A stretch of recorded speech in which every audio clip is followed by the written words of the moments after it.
No Regrets. Cafe Conversations with Madeline Smith, in conversation with Bill Lawrence. Episode 3.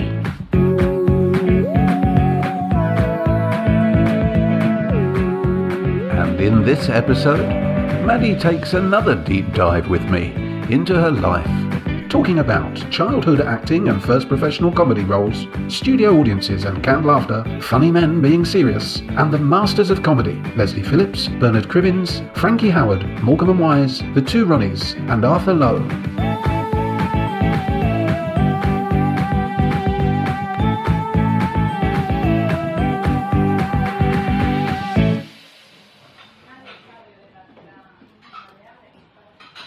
Hi there, Maddie, and welcome once more to another of our conversations here in the cafe.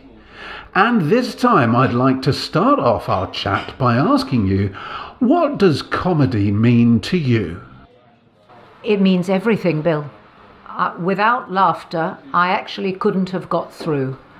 I'm not going to go on, beating my chest here, but it was a tricky childhood, very, very tricky childhood.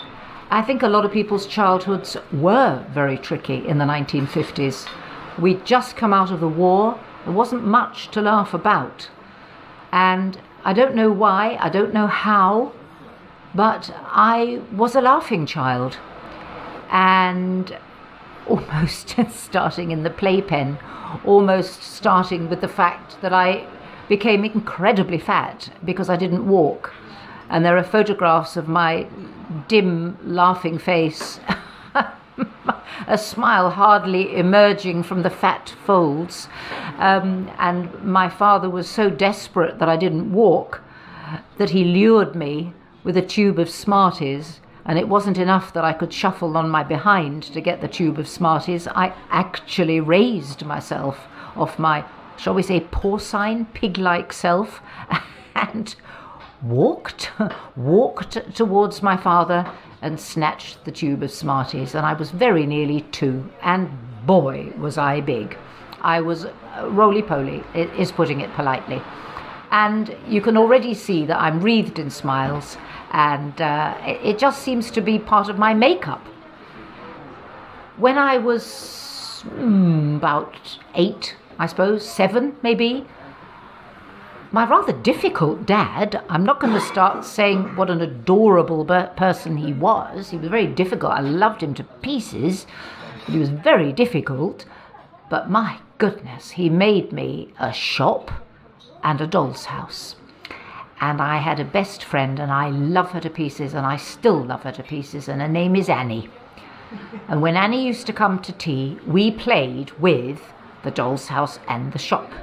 But we acted all the different parts, all the different little pipe cleaner people in the doll's house, and all the weird pipe cleaner people that came to the shop. We were all of them, and we fell about. We were nearly sick with laughter. And why Annie, I shall smack her, didn't become an actress professionally, I have no idea, because she's brilliant. So we had lots of shrieks, and also I used to write plays, and I used to inflict them on my friends. And I had not only that, but I used to drag them upstairs to this dreadful garret room where I'd created a theatre out of an old wardrobe, and I made everybody dress up. So I was a real pill, actually. Golly. Anyway, so that's me, age 7 and 8. So laughter was already incredibly important to me, even then. And at school, I was making people laugh. I went to this convent school. Yes, I wanted to go, my idea, because I always thought it would be very romantic. And I can tell you now, it wasn't. Dusty Springfield went to my school. I don't know how she got on. Anyway, she made quite a stab at her career, I have to say. And we used to have to go to benediction on a Friday afternoon, as if we hadn't had enough with mass and all the other stuff. So I used to go to benediction on a Friday afternoon and be kneeling there, yes, smelling the smell of our dinner, because the kitchens were alongside the chapel. So I could smell the old cabbage and the baked beans in the chapel. And and I used to do rude things with my stomach to make people laugh, and I was very, very naughty. So that's kind of the beginning of it all. So I fitted very neatly, if you like, into the world of comedy, and that's the world where I want to be. If a day passes and I haven't made people laugh, including myself, it's not a good day. I'm not a happy bunny.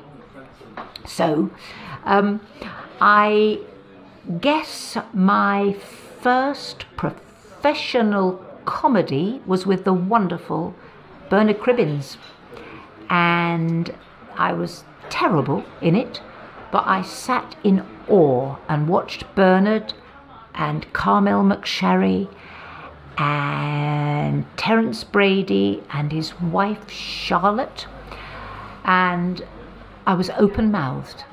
He is so brilliant, and I was allowed to go to the recordings. I had, 2 or 3 lines in it.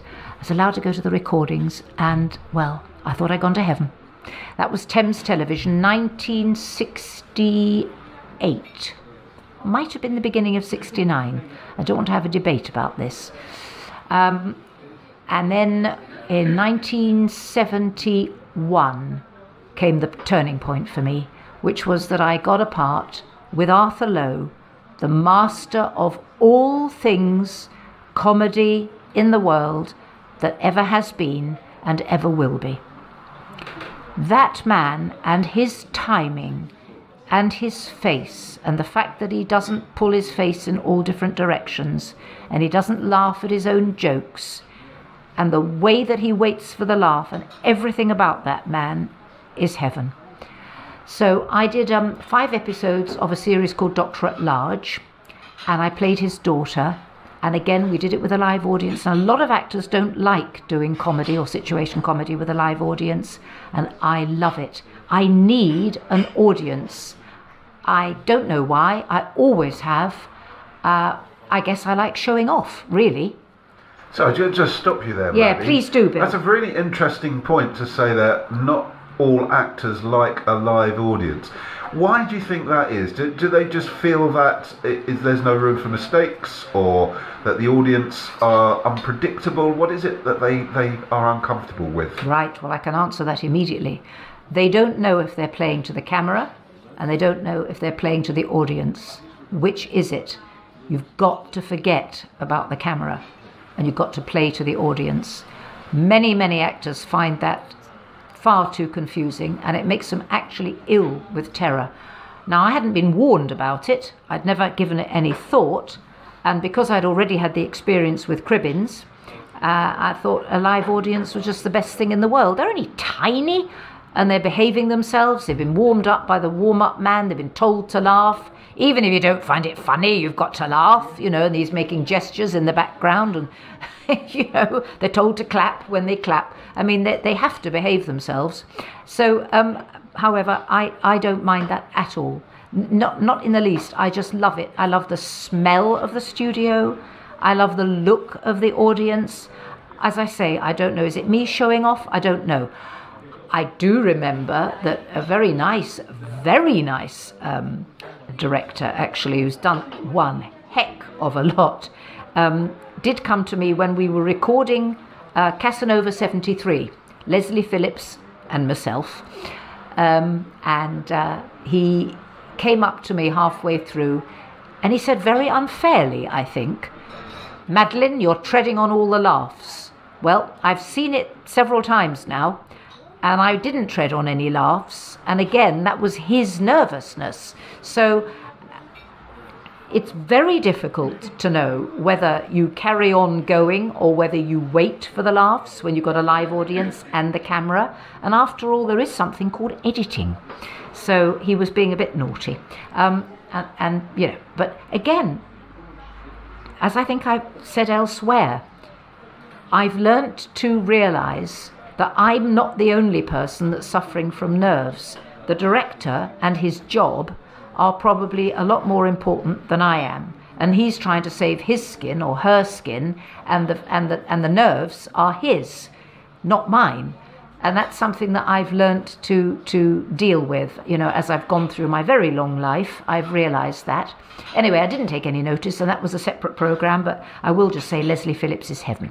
But Arthur, he takes the biscuit. And so we used to rehearse in Stonebridge Park. Not the most glamorous place on earth, near Willesden Junction. And because I'm claustrophobic, I used to walk up the 20 flights in this Stonebridge building. And I remember Barry Evans saying to me on the first day of rehearsal, when I went in with a big beam on my face, "Oh," he said, "you'll grow out of this. Come the last day, you'll be absolutely sick to death of all this. He said, you know, all your enthusiasm will wane." Well, it didn't. I have to tell you that I'm still just as keen and just as enthusiastic today as I was then. I still love making people laugh, and I still do it. I may not be funny, though.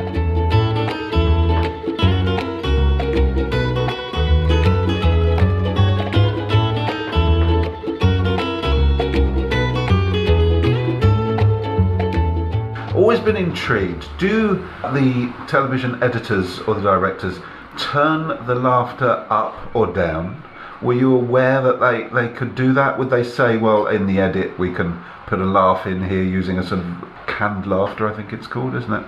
Was that ever used? Sometimes it is called canned laughter, and they'll do that if the audience isn't responding particularly well, and that's something that I've never played any part in. That would be done quietly with the director and the editor and so on, and the producer elsewhere afterwards. No, I've never ever been privy to that, and quite frankly, the people that I've worked with have been such genius, I wouldn't imagine they've ever had to use canned laughter.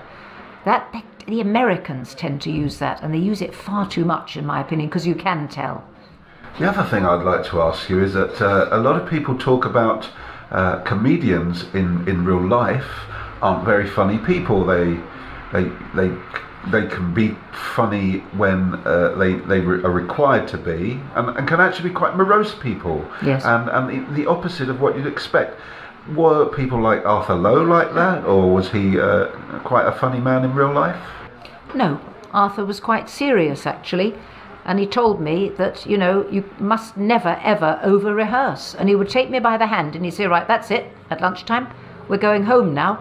I never over-rehearse, I save it for the night." And he said, "And I shall bleed that," you know, whatever joke he was referring to, "I shall be bleeding that for all it's worth." He never wanted to spoil it by over-rehearsing.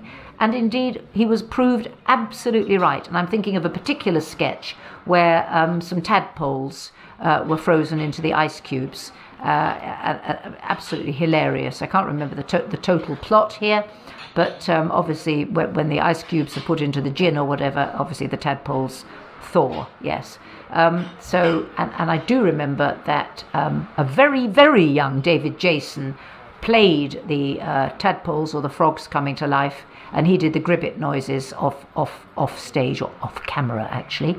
So he was a very, very young David Jason in those days.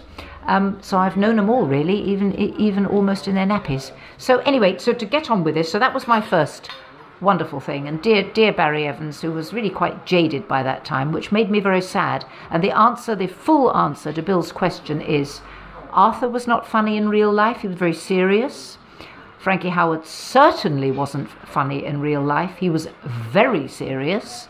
Trying to think of, strangely enough, it's actors, not comics, actors who can play funny parts that are funny in real life. And I'm going to name Paul Eddington and Michael Bates. Michael Bates did It Ain't Half Hot Mum, and Eddington did Yes Minister, It's a Good Life, and he, in real life, hilarious. And Michael Bates actually had me on the floor. And another one, Bill Patterson, who always plays dreadful villains and does lots of lovely voiceovers. He is absolutely stunningly funny.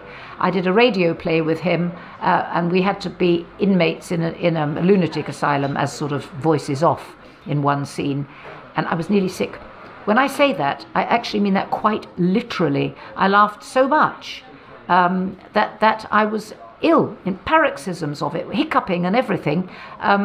So that's 3 actors playing funny parts who've had me in stitches and who are hilarious in real life. The comics take life very seriously. For them, comedy is their business, whereas these other guys, comedy is not their business, but they can do it. That all sounds very complex, doesn't it? And of course we know that Hancock, I didn't work with Hancock, but I know he wasn't funny in real life. I will add, though, that little Patricia Hayes, with whom I spent so much time, she was very funny in real life, absolutely hilarious, had me in stitches. So it does vary, but I think the big stars, dear Eric Morecambe, wonderful man, was pretty serious in real life, but also had a huge sense of fun. So I don't want to be unfair. Actually, he did want to do jokes all the time. I think, Bill, the answer to that question is it varies. Arthur was very serious.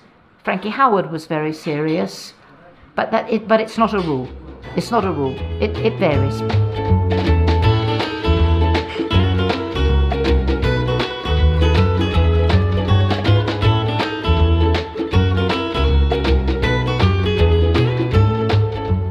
Ronnie Barker, not at all funny in real life, but I mean just a wizard. But then of course he's really an actor who can be funny. Whereas dear Ronnie Corbett is very funny in real life, but takes it very seriously. So there are no rules here. I wouldn't be able to write a book and say, this is a rule book. There are no rules. Throw the rules out the window. When I did the first series, the whole of the first series of the Two Ronnies, those 2 men had a pile of scripts, all the scripts, on their lap. And they went through them one by one, always on the Monday morning. And they ended up on the floor, quite literally on the floor. And the ones that worked, for them, I have to say, they weren't necessarily bad sketches. The ones that worked for them are the ones that they kept. So they absolutely, even though it was the first series of the Two Ronnies, they held sway. Now, whether that always applies, I can't say, actually. I think on the whole, actors and comics I know that Eric Morecambe and Ernie, they definitely went through with a fine-tooth comb. I know they did. They were very, very much a part of those meetings, those script meetings. I have worked with wonderful Eric Morecambe, but not in their show. I never met Ernie. But certainly, when it comes to the Two Ronnies, yes. Ronnie Barker, actually, to be honest, Ronnie Barker pretty well directed those shows, those Two Ronnies shows. He was boss, really. Corbett, darling little Corbett, he was more interested in his parts, his bits, his songs, his dances and things, whereas I would say that Ronnie Barker was the overseer. We had a very, very nice director, Terry Hughes, who then went off to America to direct Friends. Lovely guy, but I would say he was more a technician. Barker was responsible for my performance, whatever there was of it, 100%. And of course he wrote my sketches. He wrote Hampton Wick, which was my spoof classic serial. So, and this is quite unusual, to find that your leading man or your leading comic is actually in charge is pretty unusual, actually. So the answer to Bill, as with all things with me, there are no rules.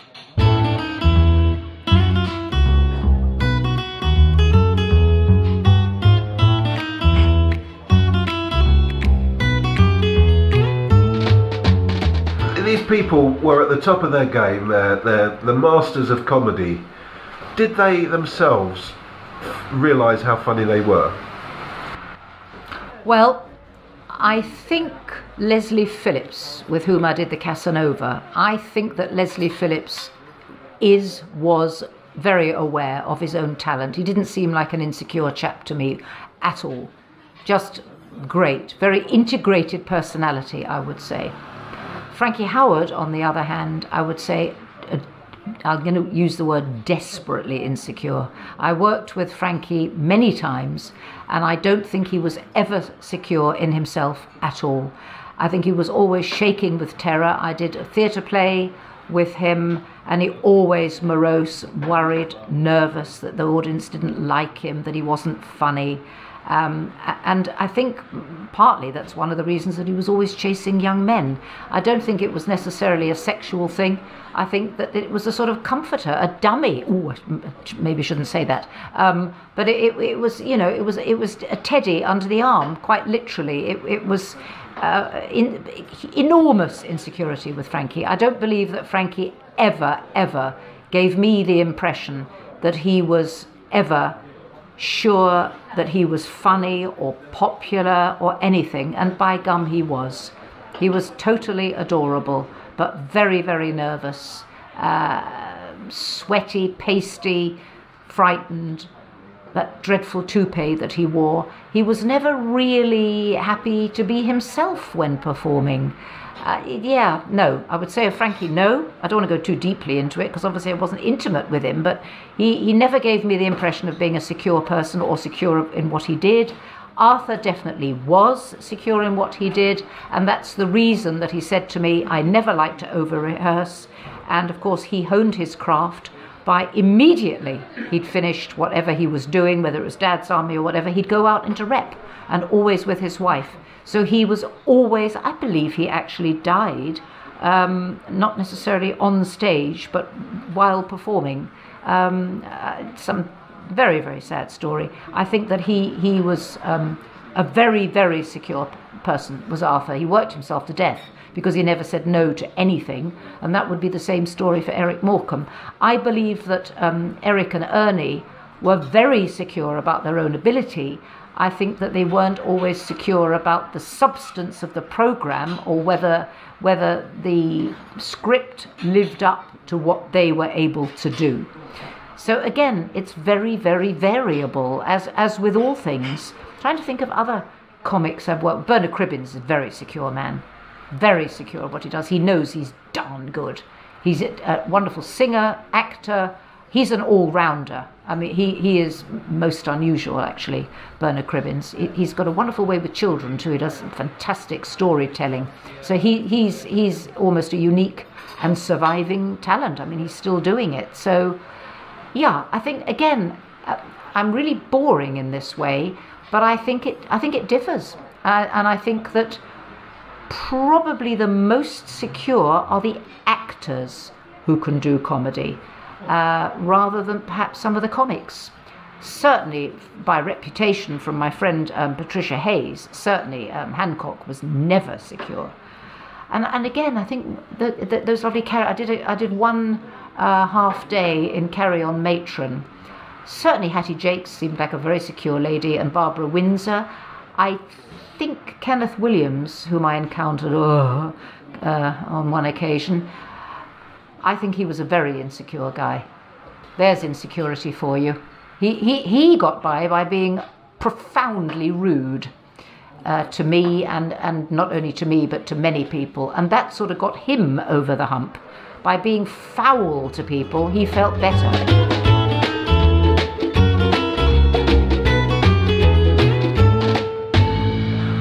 And we take that one step further. You have these wonderful comedians who have perfected their art. And were they ever happy with their art? Did they ever feel that their art was valuable and worthwhile? Or were they always striving to do something which would satisfy them? Ooh, that's a really, really difficult one.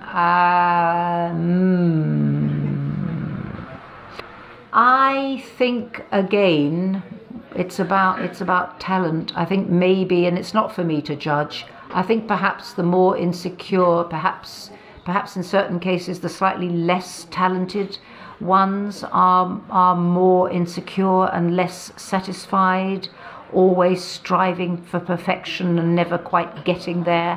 I believe that Eric and Ernie and the wonderful, wonderful Peter Cook with whom I worked Now, there was an insecure gentleman. I think he was insecure once he'd been abandoned by Dud.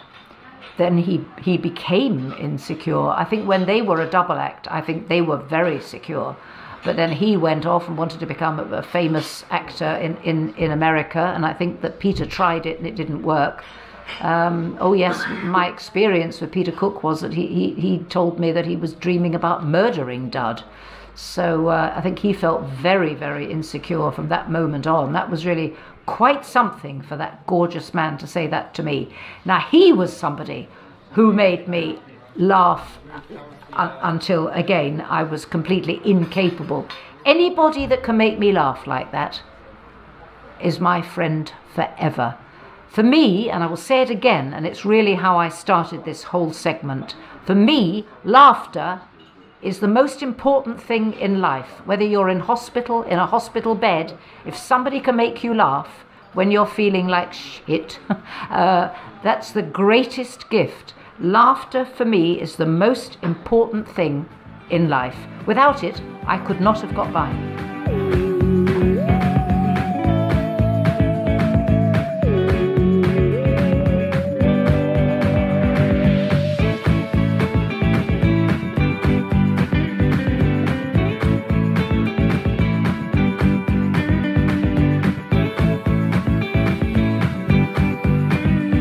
That was episode 3 of No Regrets with Madeline Smith.